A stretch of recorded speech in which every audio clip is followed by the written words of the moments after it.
Сәлем достар, бүгін өте дәмді болып шығатын күріш кашасын дайындаймыз. Менің арнама тіркеліп, лайк басып, комментарий жазып өтіңіздер. Алдағы уақытта көптеген рецепттермен бөлісетін боламын.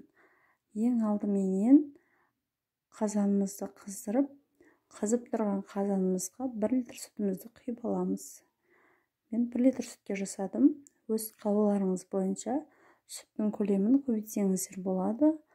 1 литр сүтке 350 грамм күріш жеткілікті. Мен күрішті өлшеп алдым. Жақсылап суы мөлдір болғанша суға жуып алдым. Сүтіміз кішкене қайнайын деп тұрған кезде күрішімізді саламыз. Күрішімізді салып, күрішімізді жақсылап араластырып аламыз. Осы араласқаннан кейін күрішіміз шамалы орныққанша кішкене уақыт араластырмай тұрамыз. Енді күрішіміз міне орнықты. Енді осы кезде отты баяу қоямыз. Себебі асты жабысып қалуы мүмкін. Сол себепті отты баяу қойып, осылай бір қалыпта араластырып тұрамыз. Араластырмай қойсаңыздар, түбі жабысып қалуы мүмкін. Сол себепті араластырып тұрыңыздар. Мінекей, енді кішкене шым-шым тұз себеміз.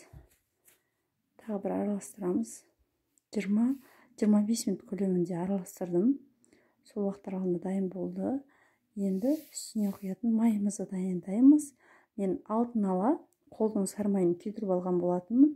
Солымды жылытайын деп тұрмын. Ерітуім қажет.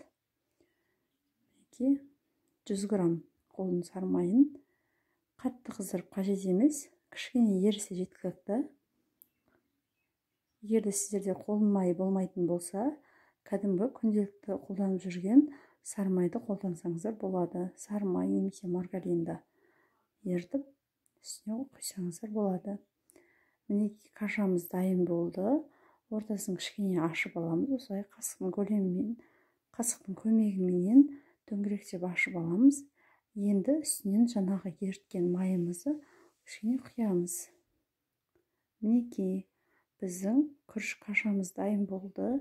Өте дәмді, әдемі болып шықты. Өз қалауларыңыз бойынша шекер қосып жесеңіздер болады.